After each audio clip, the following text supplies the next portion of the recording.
We complete multiple. Before we get into the events of Badr and Uhud, I just want to do a quick review based on last time's discussion. What some of the results we talked about some of them. Feel free to raise your hand or yell out an answer. Or there's so many results.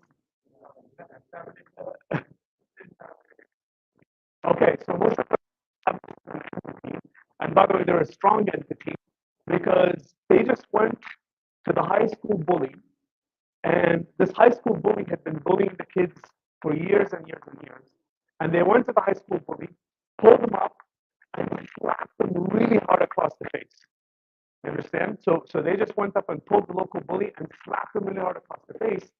And then you'll find in a second that the bully can't go after them. So the bully goes into the high school, opens up a classroom, and finds little kids that are friends of that person that slapped them, and then they slap them around. And they go to the classroom, they can't find them, so they slap them around. You understand? Okay, so mashallah, that's a good one. So the Muslims are now an entity. It's a strong entity. The results are unbelievable. It was completely lopsided to start off with. Okay, what else? Right. It became that's exactly right. If you're a mushrik living in Medina, that doesn't affect anyone. You love your citizenship. Don't do something else, right? So if you are a mushrik, this Islam thing is for real, I should stop being a mushrik and I should come into it. And then the next thing that happens in Medina, it happens in Medina. Oh, mashallah. Hang on. The hypocrites started to appear. So we now have the Newcon hypocrites. You know how they talk about Newcon? Now we have the Newcon hypocrites of Medina, because some of the people that became Muslim in Medina were not convinced still that this Islamist thing is true. Some of them converted because they just were going along with the gang. Some of them converted because many of them had ulterior motives in their hearts. Okay, another effect of the Battle of Badr. Someone had their hand up here. Okay, many of the leaders of the mushriks got killed in Badr, got captured. Businessmen, military men, and soldiers and tribal leaders, they either got finished off completely, which is another reason why Badr was really that major slap in the face, for the mushriks. Many of them got killed or captured in the Battle of Badr. Any other ones? Okay, so the financial status is a one. So what happened to financial status?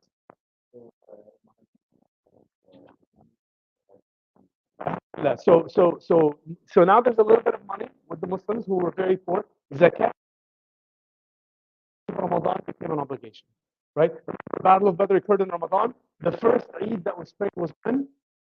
That month. Actually, when Eid became celebrated. So the end month, Badr was on the 17th of Ramadan. At the very end of that month was the Eid celebrated by the Muslims. So three things happened from a Zakat becomes an obligation, the Zakat that we pay today. The fasting of Ramadan becomes an obligation. It was a sunnah before. And then the third thing is the celebration.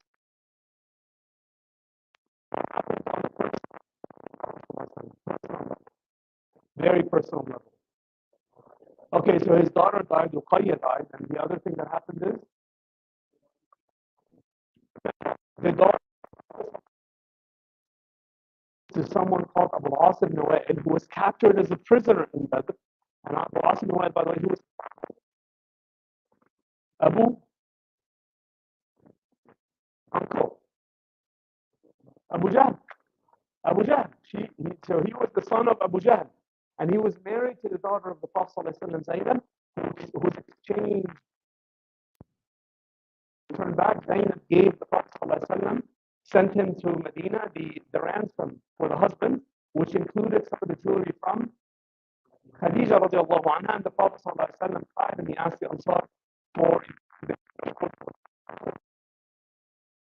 by the way, was a very good man to Zainab. He was a very, very good man to his wife. Later on, but in this case, he's not a Muslim. And we talked about this exchange and how it happened, the details of the daughter being given up.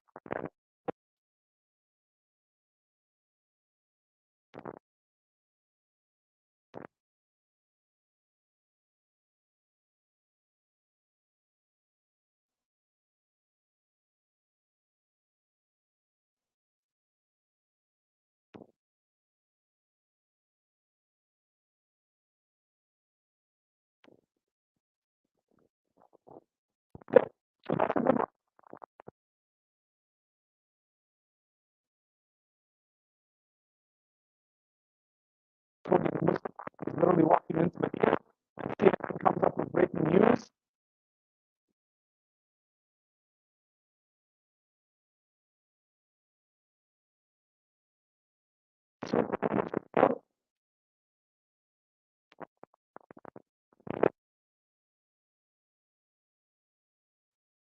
The Persians are our friends. You're telling us you have this new religion? The Persians do exactly what we do. They worship multiple gods. They have statues, no problem. And they went and they just defeated the other superpower that supposedly follows the religion, like you claim. So who's stronger?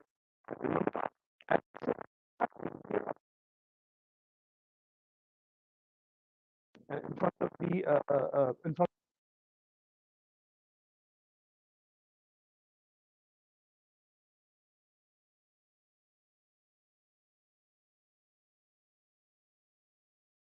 to where?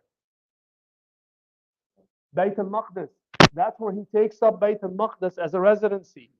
Because remember, years later, who's going to go on a trip to Bayt al-Maqdis and Heraclius is going to say, come in, I just got this letter. I was there. So he, remember, so this didn't belong to Rome.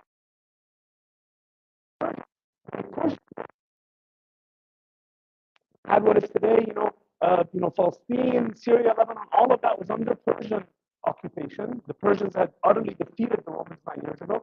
Now the Romans pick it up and they launch a huge attack against the Persians, completely destroying the Persians and pushing them all the way back into what is modern day Iraq. So the borders of the Persian Empire now shrinks from what used to be all of Turkey, Syria, Lebanon, all these areas, and now they're pushed into the borders become Iraq. All of Turkey, modern day Turkey, and all these areas are now the seat of the Romans, and the Roman capital, moves to Bayt al-Maqdis. Right? After Hudaybiyah, he sends it to where? Where did it move to after Bayt al-Maqdis was liberated by Sayyidina, fill in the blank? Umar ibn Khattab, where did it move to? After the liberation of Bayt al-Maqdis, where did the Eastern Empire capital go? Constantinople. Right? It went to Constantinople, which is modern day Istanbul. Okay. Okay, so the other thing that was established as an outcome of Badr, what does that have to do? Some rulings with respect to Anfal, the bounty for the battle. Remember, the Arabs used to pick up anything they found. $1 million, mine. Oh, this mine. The bounty. What was the other thing that was done for the first time? How you deal with the prisoners of war. First time. The Muslims have now POWs. What do the POWs? So these things were established as an outcome of Badr. The other thing that happened was the impact on the other community in Medina. Who were they? The Yahudis of the Bani Israel tribes. The Yahudis now feel like every time. What does the ground feel like to you? It's moving, it's shaking. Like I was standing firm on the ground, the carpet was not, but now you guys keep pulling it. I can't keep my balance. You understand? I can't keep my balance every time you guys do something like this. Like what's going on? Right? The area I'm standing on is shaking. I used to be, everyone loved me. I was the chosen, all that stuff. But still the mindset that they had at the time. The other thing that happened in Mecca, let's move the camera to Mecca. But again, outcomes of that. Remember, a crier went to head to Medina and told them that the Muslims have won. And the first people that told him, that thought he was crazy, were the Munafiqeen and the Yahudis, right? Especially some of the specific Yahudi tribes, and we'll get into that in a second. In Mecca, a similar thing happened. They sent the messenger, the crier, ahead of time, and they told him, you're crazy, you're drunk. Oh, what have you been smoking? Look, what's this? Let's do a DUI test on you. And in fact, some of the leftover leaders of Quraysh wouldn't believe it, so much so that Abu Lahab gathered in the house of Al-Abbas ibn Abdul Muttalib. Where's Abbas ibn Abdul Muttalib at this stage? He was POW, and where was he staying? The house of the Prophet ﷺ. This shows you the ethics of Islam. The ethics of Islam. Back to this POW question. We don't beat people up and torture them and do this. The Prophet ﷺ took one of the leaders of the Quraysh who was a POW and hosted him in his own home to show him, respect, right? Even though he was an enemy of Islam. And by the way, he becomes a Muslim later, right? You remember, we know the story of Suhail ibn Amr, but real quick, what happens to him? What did Sayyidina Umar say? What did Sayyidina Umar say about him? What should we do with Suhail ibn Amr? You guys are, man, Phillips, cut out his play, cut out. Umar said, he is a poet, and he's like the news media. He's like the Fox News channel of Mecca, right? And what did the Prophet ﷺ say? He said, no, let him go. Maybe one day he's going to take a good stance, a positive stance with the Muslims. Remember that? When did that happen? When? After the Prophet ﷺ. So he became a Muslim after Fath Makkah, Suhail ibn Amr, because remember, he's the one that wouldn't let his son go. Hudaybiyah, remember his son? He wouldn't let his son go. He said, hey, we just struck this agreement. You're not going to take Abu Jandal with you. We just made this agreement, right? And the Muslims had to give him back. But Suhail ibn Amr becomes a Muslim after Fath Makkah. And after the death of the Prophet ﷺ, when many people that were still weak in Iman, especially in Mecca, were starting to change their minds, Suhail ibn Amr gets up at the Kaaba and gives an amazing speech. He uses now his Fox News station.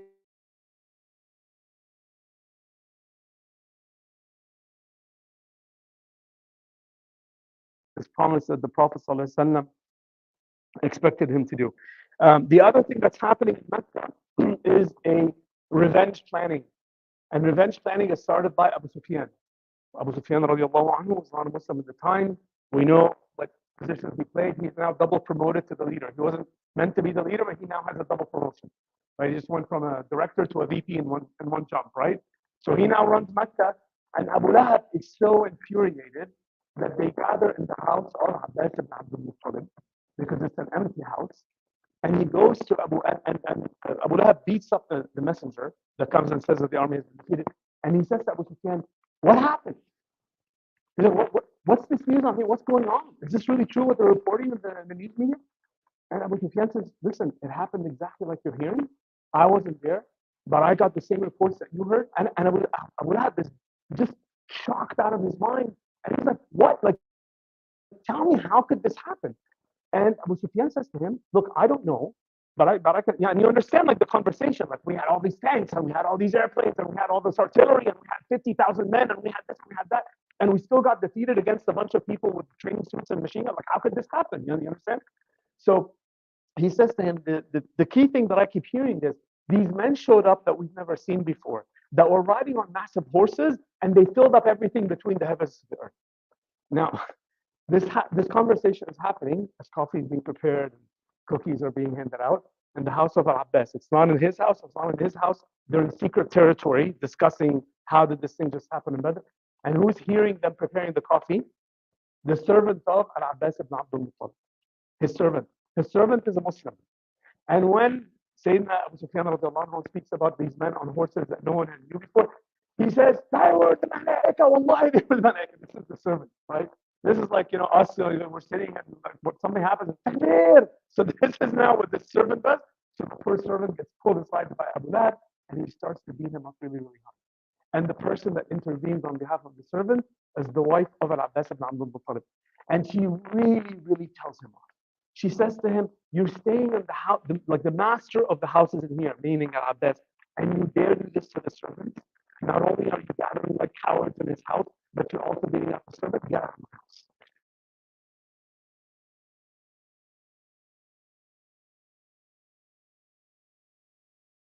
Realization or seeing or whatever of Abu Lahab. The last reported time that anyone saw Abu Lahab. Exactly what happens. He gets sick and he never leaves the house and he dies. And many people have theories about what the sickness was. Some people say it was an ulcer. Some people say it was like a, like type of disease of the body. And his body stunk and they wouldn't pull him out. Most people went to his son and said, find him leave your father like this, man. Literally buried him in the house. Like they just effectively collapsed the house on him because no one would touch him out of fear of business. Okay, so the last thing that we talked about last time, really quickly, and we spent some time on it, is the assassination attempt. This was literally the first retaliation that they tried after Badr to kill the Prophet ﷺ. The assassination attempt on the life of the Prophet ﷺ, where someone called Umayr ibn Wahab al-Jumahi, whose son was captured in Badr, so his son is a POW, is meeting with Safwan ibn Umayyah. Who is Safwan ibn Umayyah? The son of Umayyah ibn Khalaf. Okay, remember Umayyah ibn Khalaf? What did he do? He died and he rotted, right? He died and he rotted, right?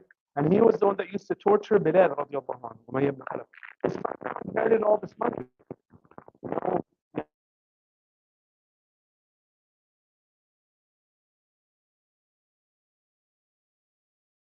If I only had the money and the means for someone to take care of my family, I would go and kill Muhammad sallallahu alaihi wasallam directly myself. And he says, really, you would? Now, they're both best friends and they're cousins. So he says, I'll take care of your family. I'll pay off your debts. Everything that I give my family, I'll give your family if you take up this mission. This conversation is a super secret conversation just between the two of them. And Safwan ibn Umayyah poisons the sword. Every nation has techniques of poison. The Arabs had one too. And he puts in this vicious poison.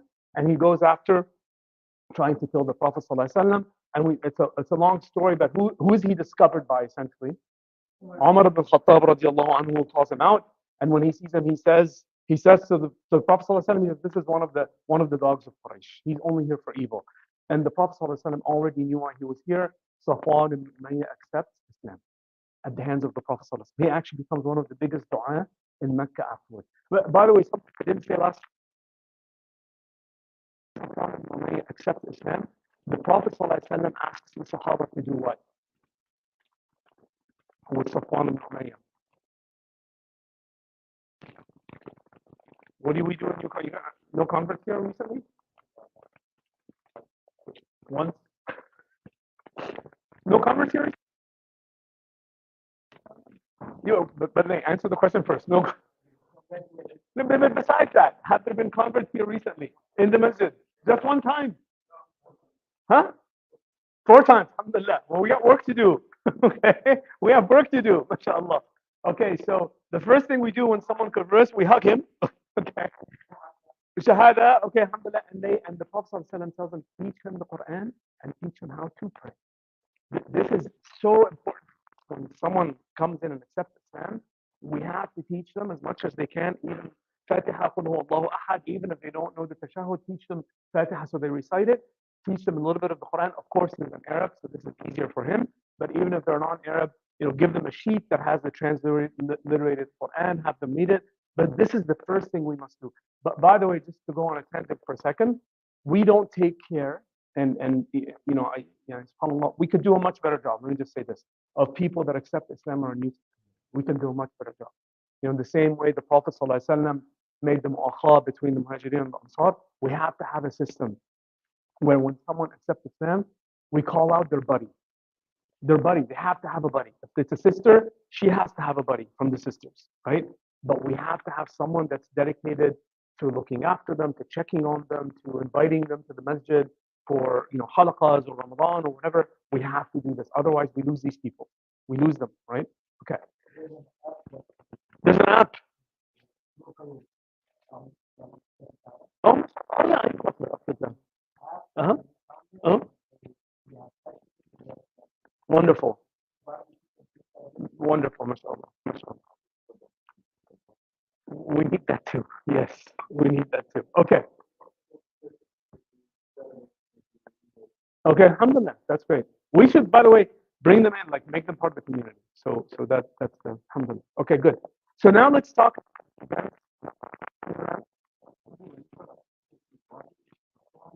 Safwan, and no, the other guy, the other guy, yeah, the other guy. Safwan sends him, and Safwan is so happy. Like he's convinced this is black belt assassin. He's gonna get the job done. He has a samurai sword. Everything's good to go. Anyway, after Sayyidina Umar basically calls him out and so on and so forth, and he admits to the Prophet, because the Prophet ﷺ tells him, you're not here, because he told him, why are you here? He said, for my son. He said, you're not here for your son. You're here because you've been before me. You were sitting at the sahn with your cousin, your other best friend, and you were here to kill me. And he took the shahada immediately. This is, by the way, like who from the POWs had a similar event, just like this one, Safwan. Abbas, mashallah, Abbas ibn Abdul Muttalib. He said, I can't pay.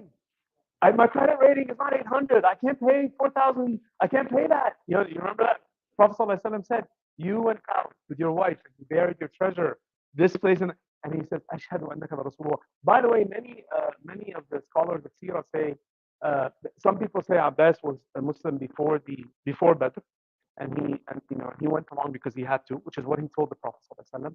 Other people say he could have been a Muslim, but a little bit weak still in and he said, and the reason they say this is when he accepts the shahada, what does he say? He says, Ashhadu annaka la Rasulullah. He says, Khalas, now I know for certain that you are Rasulullah. Right? This is okay.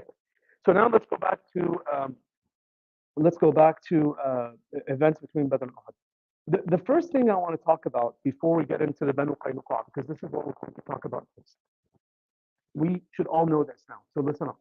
When people attack Islam, they come at it from different angles.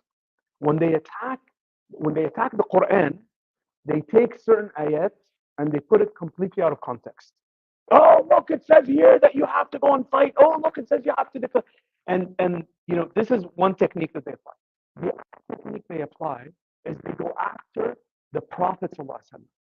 This is the enemy. Oh, by the way, throughout time, this isn't like some new thing. Islamophobes in America, what the Europeans did in the Middle Ages, the exact same thing.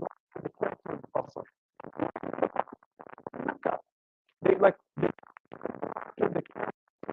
because his manners were known, but they call him crazy. They call him a liar. Even they knew that this was not the case.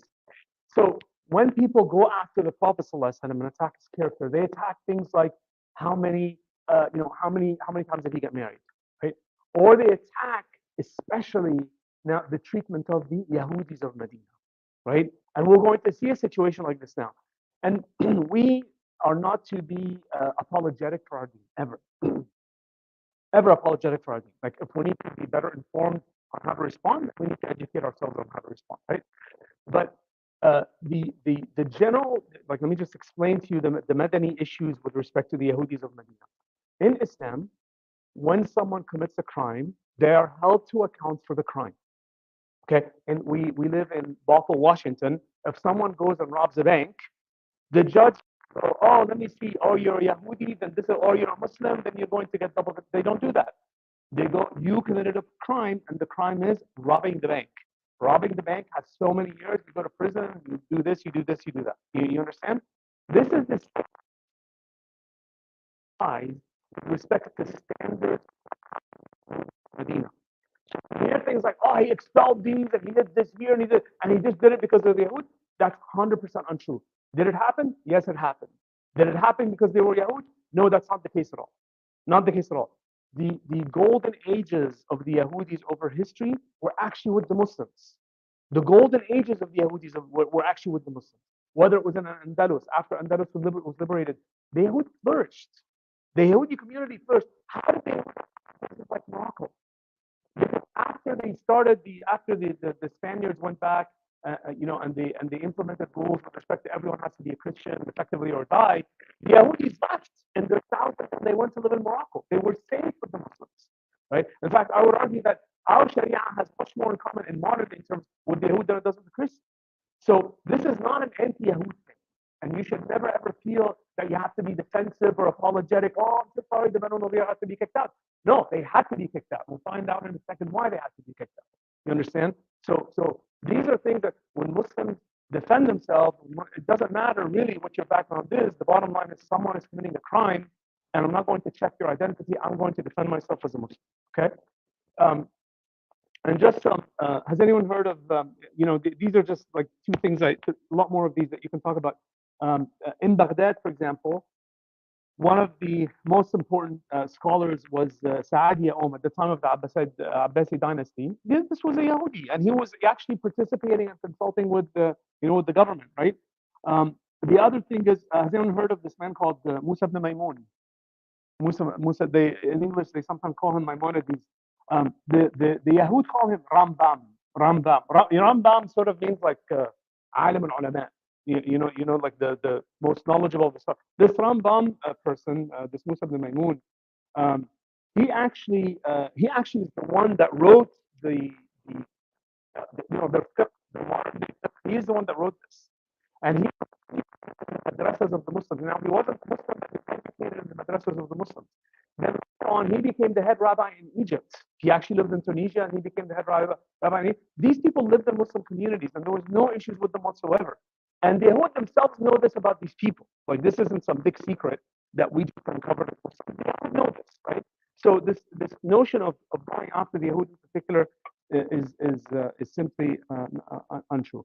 So let's now move to Medina and talk about the Banu Qaynuqa. So remember, there are three Yahudi tribes living in Medina. Who are they?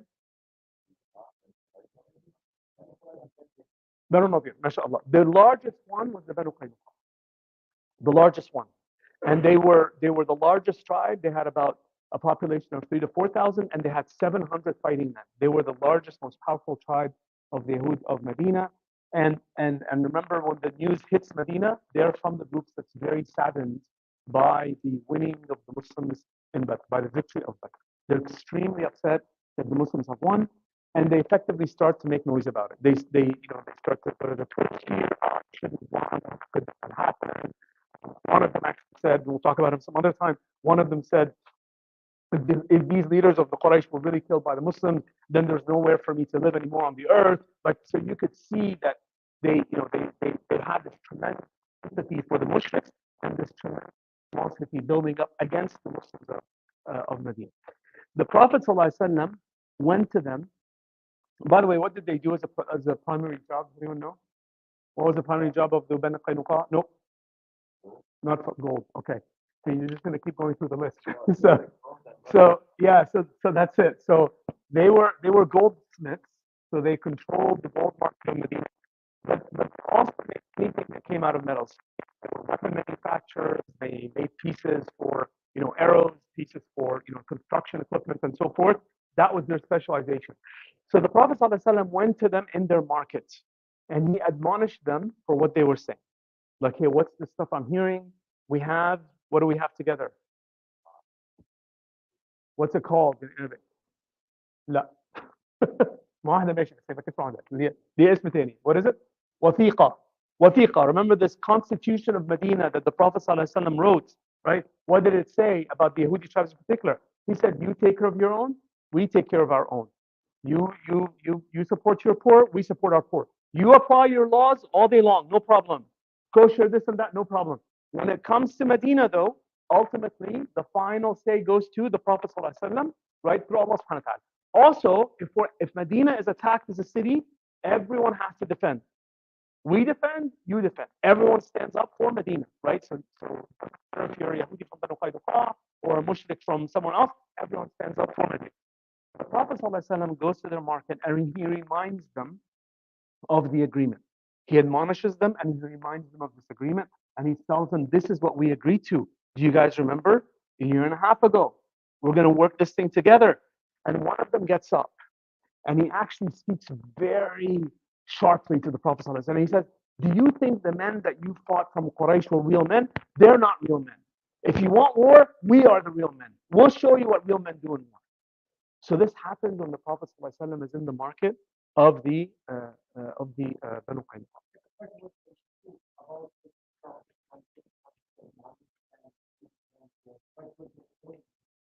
They were speaking badly of the Muslims and saying things about them to demonstrate their hatred for the fact that the Muslims won in Badr.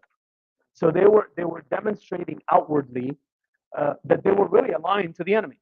They were really more aligned to the Quraysh than they were to the Prophet ﷺ or the Muslims. And the agreement that we have is we're working together. We're living in the same city. We're working together. It's one thing if a country is just like babbling around. It's a whole other thing if one country threatens another country and says, "Hey, I'm going to you people are subhuman. I'm going to kill all of you."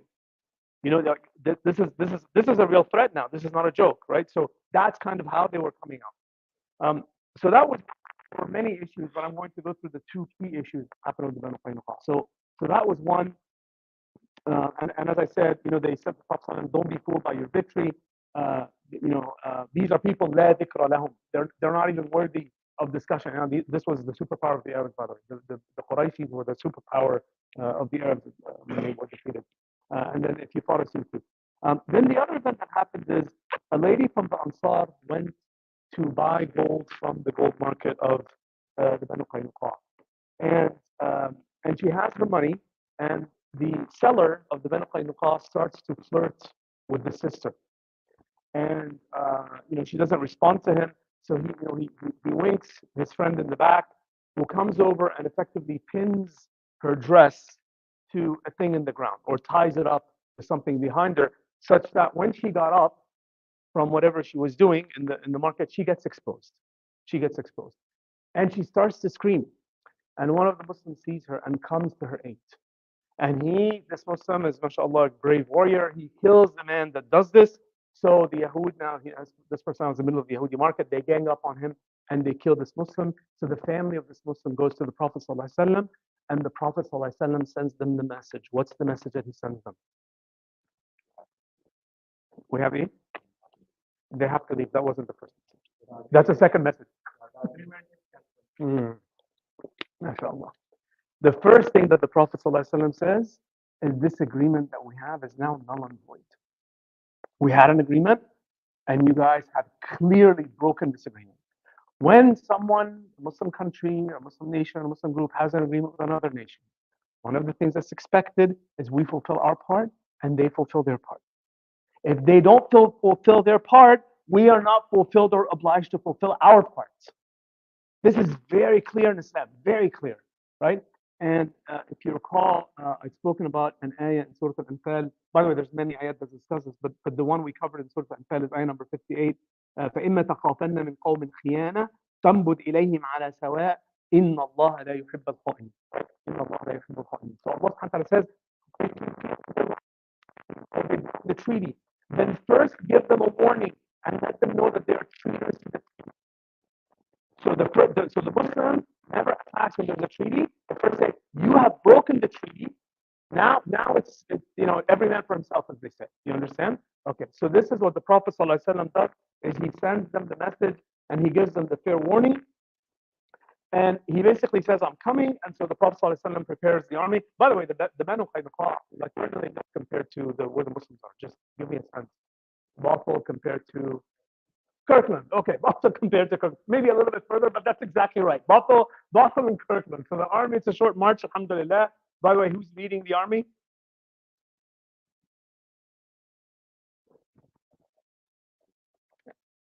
Why is he the only one answering the question? Oh, it's on Sayyidina. Okay.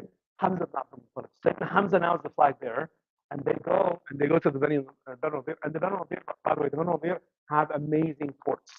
They have amazing forts. So one of the superpowers of the Jews at the time, the technology that they had, I think we said this before when we chatted about Khaybar, was fort construction. But by the way, up until today, like the lines they construct, around Gaza, before October the 7th, the wall that they had, the security cameras, it goes deep into the ground, and this and this. This is what they specialize in. And they never gave this technology to the Arabs. So they saw it coming, they ran into the forts. Right? They saw them coming and they ran into their forts. And they basically, by the way, why do you think they were taken a little bit by surprise here? Who can guess? The books of Sirah mentioned this. They didn't expect the Muslims to do anything. They didn't expect them to do anything. This is like a lot of noise. You understand? So now they see them coming, and now it's serious. So they run into their forts, and the Muslims surround them. So whenever this happened at the time, you would do what's called laying the siege, which means you surround the forts, or you surround the area of the forts, and you don't let anyone in or anyone go out, such that there's no water or food. They effectively run out of water, and they surrender. So after half a month, they surrender. So now they're coming out of their forts, and the men up. The men had this tribe of Banu Qaynuqa. Also, just to take you back in history a little bit, the Yahudis of Medina had alliances. Who did they have alliances with? Al-Aws al-Khazraj. Remember that? Okay, good. So Abdullah ibn Ubay ibn Salul is one of their key allies. and the other one is Sayyidina Ubadah ibn Samit. Both of them are from the Khazraj. So the Banu Qaynuqa was aligned to the Khazraj, and they had two representatives in Congress that worked for them, right? One was the head of the Munafiqeen, right? And the second was the Sayyidina Ubadah ibn Samit. And they, Sayyidina Ubadah ibn Samit goes to the Prophet ﷺ when he sees this happening, because they say, they say, you can't touch us, representatives from Congress. We're discuss with them. Now, these representatives have any say. Treaties are broken. Like it doesn't, even if they had an opinion, it wouldn't matter. You understand? But the Prophet, Sayyidina Ubadah ibn Samit goes to the Prophet ﷺ, and he basically says, I resign my position. Like he resigns his position as a representative of the Banu Qaynuqa, and he says, I've aligned myself 100% to Allah and His Messenger. So he says, like, whatever you judge is whatever I judge. This is Ubadah ibn Samit.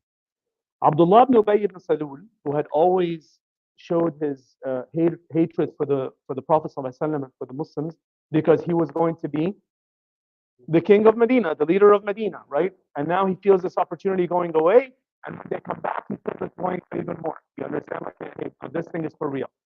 So now he goes to them, and he is passionate. He goes to the people tied up, and by the way, Sayyidina Ubadah ibn Samit says, "Atawalla Allah wa Rasuluhu." My ties are only with Allah and His Messenger. Abdullah ibn Ubay ibn Salul, he goes over now to the Muslim leader who's guarding the men of the Banu Qaynuqa, and he says, "Let them go." And he starts to yell, and he starts to rank, "They're my allies. Let them go. They're my allies. Let them go." And the man basically says, "I'm not letting them go. And if you come any closer, I'm going to kill you." That leader's name was Abdullah ibn Khudama. So he goes to the Prophet ﷺ, who was not far from where this is happening, and he grabs him by the arm. And he said, you let them go. You tell them. And by the way, this is just when you see the attitude and the speech of the munafiq. He calls him, Ya Muhammad.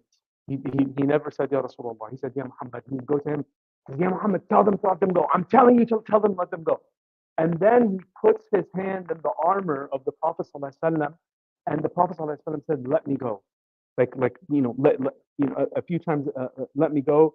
And at the end, he kept saying, be generous with my allies.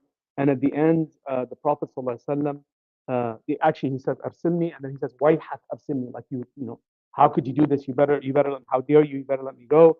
And then, Abdullah ibn Ubay says, these men protected me from everybody before you came. These men protected me from everyone. How could you get rid of them in one day?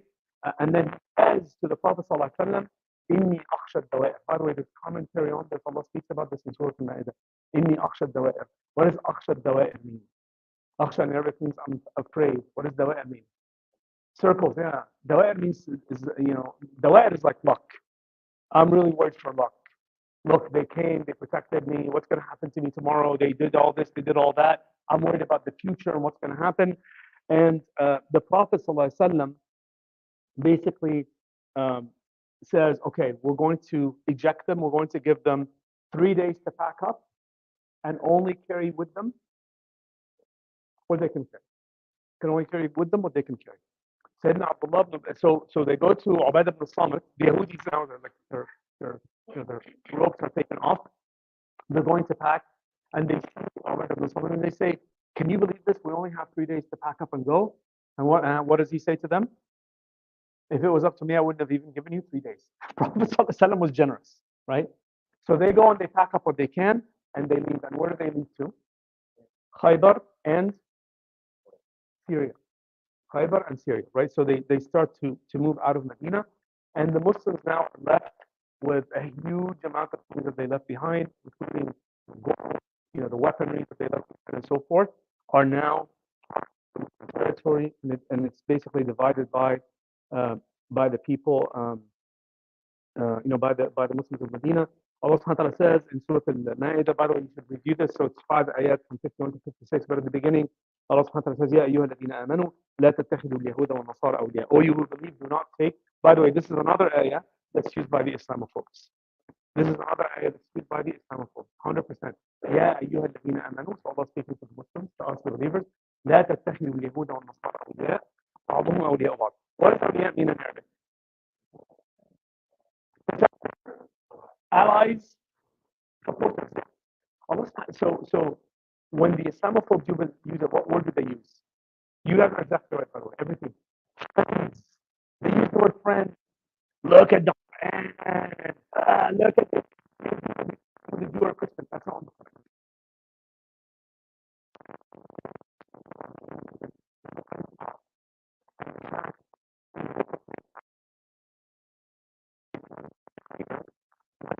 The enemy. And with a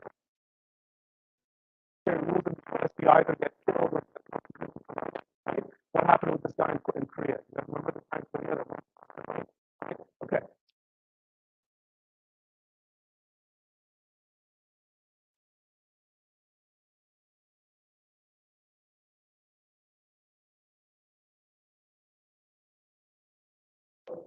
By the way, whenever you read the Quran and someone throws something away,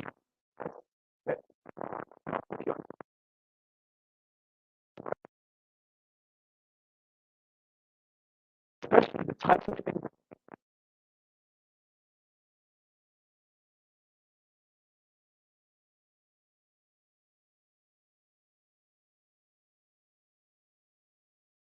thing that's beautiful and turn it into something. This happened very ugly.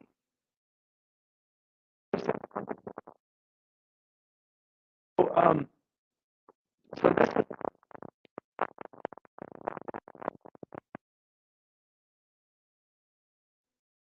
many called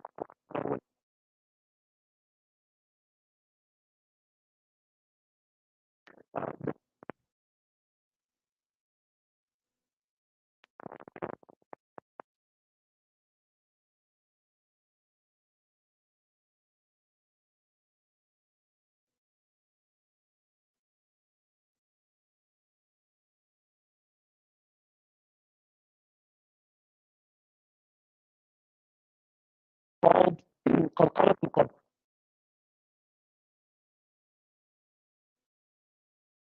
The Muslims have one of the effects troops in the north or suddenly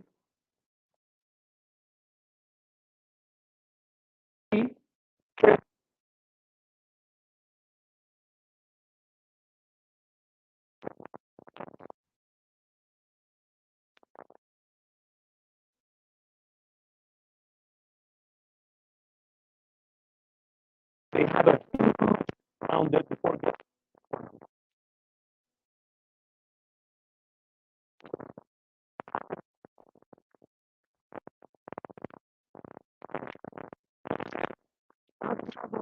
and do that like that.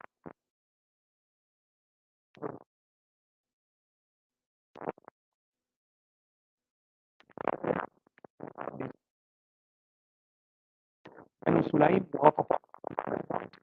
not participate now with the other Arab superpower. They participated in Ahzab. But Banu Sulaim and Ghatafan, Banu Sulaim, they sent 200 people to attack Medina. And the Prophet ﷺ heard about it, and they showed up. The Muslims just showed up to the outside of Medina. The Banu Sulaim saw them, and what did they do? They ran away. They turned around and they took off. They're like, we're not going to fight you guys. You guys are too mean for us to fight you. As they ran away, they left behind them a slave. And the slave name was Asfar, not Asfar. And he actually confirmed in the way they treat him, and the Prophet takes him to his house and teaches him. They capture him, and the Prophet is in prison. Right? He takes him to his house and in prison. And this is in Surah Al-Rabi, Masira Tashah. This is actually the occasion when the Prophet tells them this hadith. When they ask him, how come they ran away? By the way, the Muslims were pure in number, even when this happened. He said, because Allah subhanahu wa ta'ala gave me victory with fear in the hearts of the enemy while I'm a month away from them. A month away from them, right? This is one of the blessings of Allah subhanahu wa ta'ala. By the way, does this happen in the Quran? This is Surah Br.Aala, Tawbah, anything that we covered, and Fed, we covered Fed.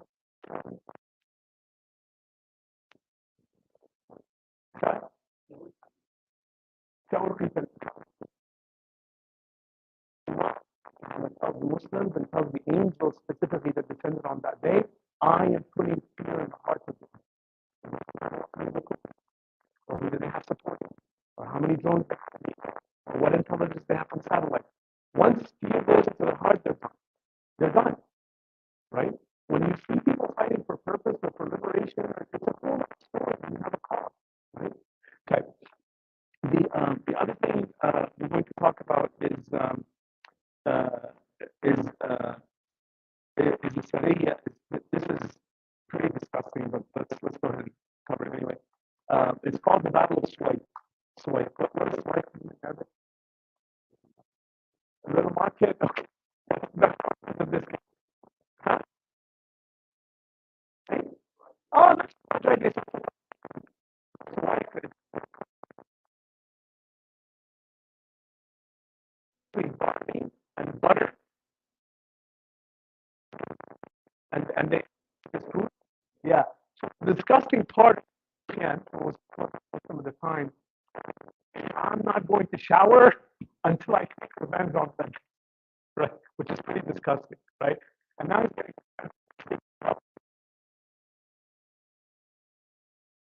Quraysh. He goes and he raids the outskirts of Medina. They burn some palm trees. He kills 2 Muslims, and then when the Muslims show up, what does he do with the people that he's with? They run away, and they leave behind them a bunch of the camels that were carrying the swipe. So they had the food on it, and they have the meal, and then each Muslim got that like in today's terms, like someone doesn't say, everyone gets this is a really big. So this is the other one, the Battle of Swipe. Out here, it's called Sarif al-Qirda. Not al-Qirda, Qirda with a. This happened a few months before Uhud.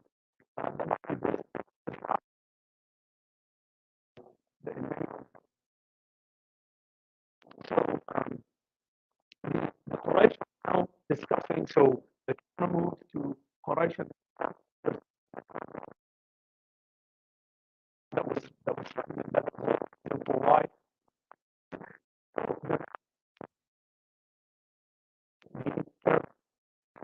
they go east. Someone responded and said, sorry, go west. So they say, well, many of the tribes of the west, do we really trust them? So, like you understand how far that is. Now I'm having to spend all this fuel to get to Iraq and then head north. And someone says, yeah, but we don't trust all those Arabs and blah blah blah blah blah. So one person comes up with an idea in Iraq itself, right? All the way that way, all the way north to the extreme north of Iraq, almost where it's touching the borders of Turkey, then come down into the exchange. Like you understand? Can you mentally understand? The head east, all the way to the middle of Iraq, go north, all the way to southern Turkey, then go south. And yes, that's the okay. So they built this plan and has bigger duties. Abu Sufyan is sitting now running Mecca effectively, right? Safwan ibn Umayyah said, I'll take care of the caravan. And one day, one of the people that was in this consulting operation about where to the caravan, his name is Sulayt ibn Nu'man.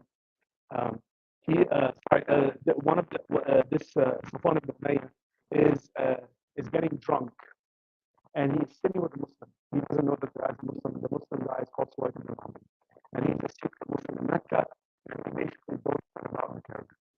He's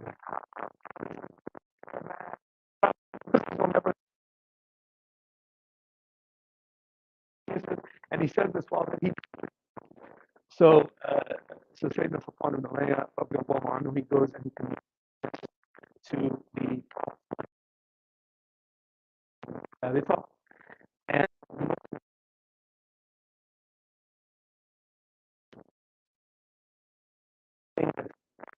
had no protection. Like they were so sure of the plan that this caravan, as big as the caravan of Badr, had no protection on it. So Zayd al Haritha effectively goes back to me. They got on that day 50,000 dirham, right? 50,000 dirham. They got all the camels. They got leather. They got all the goods that these camels were carrying from Mecca to the northern Arabian Peninsula. I want you to so by the way, now Quraysh is effectively bankrupt. Bankrupt. If I'm fighting you, that cost $5 million a piece, and you're shooting them down with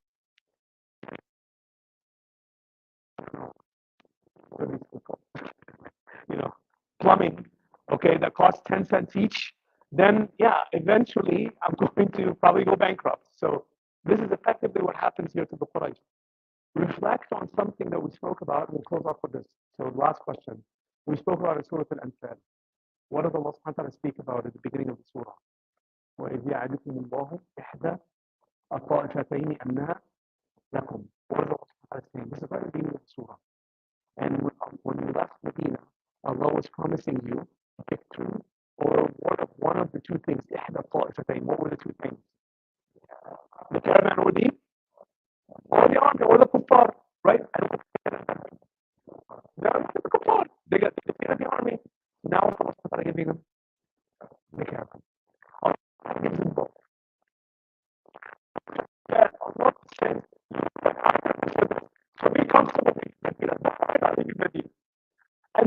And they got the one on Badr that they didn't want. You understand? The day of Badr. The day of Badr. Look how wisdom works.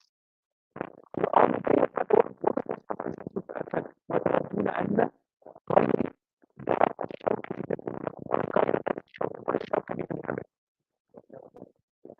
سلاح. إيه؟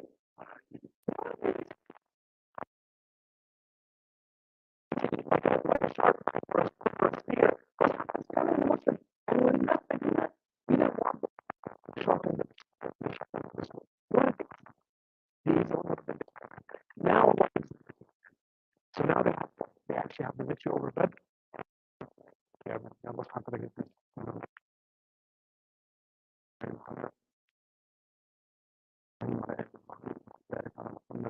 وعلى آل محمد كما باركت على إبراهيم وعلى آل إبراهيم في العالمين والمؤمنات الأحياء منهم والأموات إنك سميع قريب مجيب الدعوات اللهم اغفر لنا ذنوبنا وإسرافنا في أمرنا وثبت أقدامنا وانصرنا على القوم الكافرين اللهم انصر أهلنا في فلسطين اللهم انصرهم نصرا مؤزرا يا رب العالمين.